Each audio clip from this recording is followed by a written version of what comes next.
ये मांग हो रही है कि उनको मंत्री बर्खास्त करो, बर्खास्त करो, बर्खास्त करो, कपिल मिश्रा को बर्खास्त करो, बर्खास्त करो, बर्खास्त करो, कपिल मिश्रा इस्तीफा दो, इस्तीफा दो, इस्तीफा दो, कपिल मिश्रा इस्तीफा दो, इस्तीफा दो, इस्तीफा दो, डूब मरो, डूब मरो, डूब मरो। देखिए, आप सबने देखा कि किस तरह से कल कोर्ट ने ये कहा कि पैमा फैसी कपिल मिश्रा दंगा में शामिल हैं। 5 साल से केंद्र की सरकार अपने पुलिस के जरिए जिस पे दंगा फैलाने का आरोप था उसको बचा रही थी, तो जिसके कारण 52 लोगों की मौत हुई उसको तो मंत्री बनने का अधिकार नहीं हो सकता।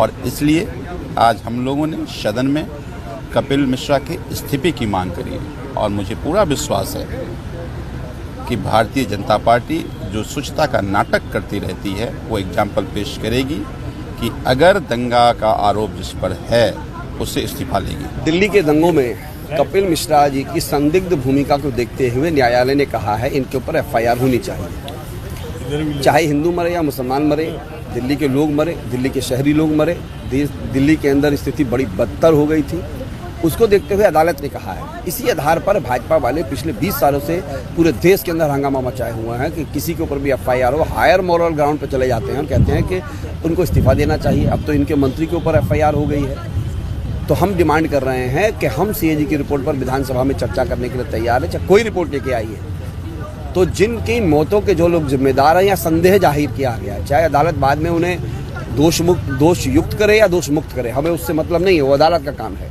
हम यहाँ पर कह रहे हैं उनके ऊपर अदालत ने कहा है, संशय जाहिर किया है कि इनके ऊपर एफआईआर करो, तो हम आम आदमी पार्टी के 22 विधायक दिल्ली के मुख्यमंत्री से डिमांड कर रहे हैं कि उनको मंत्रिमंडल से इस्तीफा ले लेना चाहिए, कपिल मिश्रा से इस्तीफा ले लेना चाहिए।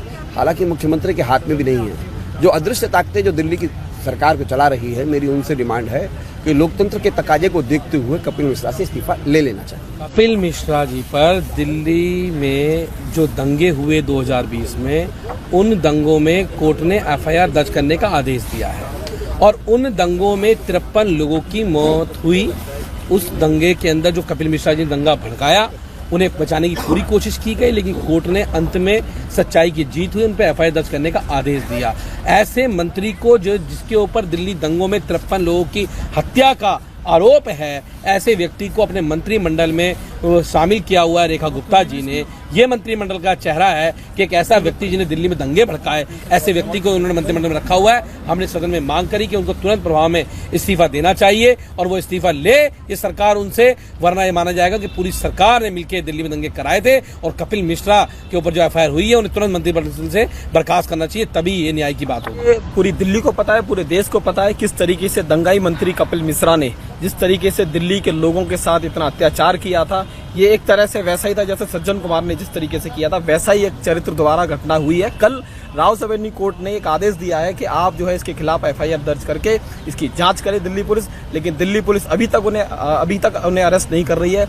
ना दिल्ली की मुख्यमंत्री उन्हें अपनी कैबिनेट मंत्री पद से उन्हें हटा रही है। तो कहीं ना कहीं इसमें जो 53 लोग मरे और हजारों लोगों का पलायन हुआ, हजारों लोग इससे प्रभावित हुए, हजारों करोड़ का नुकसान हुआ, उस सब के जिम्मेदार कपिल मिश्रा हैं। कपिल मिश्रा को इस्तीफा देना चाहिए और उन्हें जेल में डालना चाहिए, लेकिन भाजपा पूरी की तरह से उन्हें बचाने की कोशिश कर रही है। ये आम आदमी पार्टी क्योंकि विपक्ष के रूप में यहाँ पे बिल्कुल ये होने नहीं देगी। आज हमने अपनी बात रखने की कोशिश करी, लेकिन सदन में विधानसभा अध्यक्ष जी ने हमें मार्शल आउट उठा के बाहर फिकवा दिया। क्या लोगों की आवाज उठाना गलत है?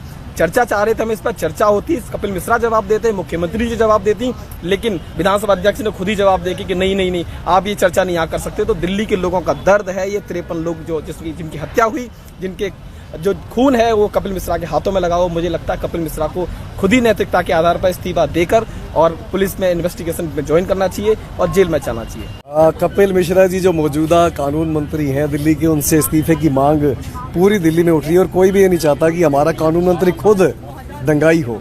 कल राउस एवेन्यू कोर्ट ने सीधा ये आदेश दिए पुलिस को कि दिल्ली में जो दंगे हुए 2020 के अंदर, उसमें कपिल मिश्रा जी की भूमिका नजर आ रही है और उनको सीधा दिल्ली पुलिस को एफआईआर करने के निर्देश भी दिए गए हैं। तो ऐसे में हमें लगता था कि भाजपा या कपिल मिश्रा जी नैतिकता के आधार पर इस्तीफा दे देंगे, शर्म के हमारे इस्तीफा दे देंगे कि कोर्ट ने सारे तथ्यों की जांच करने के बाद ये आदेश दिया है।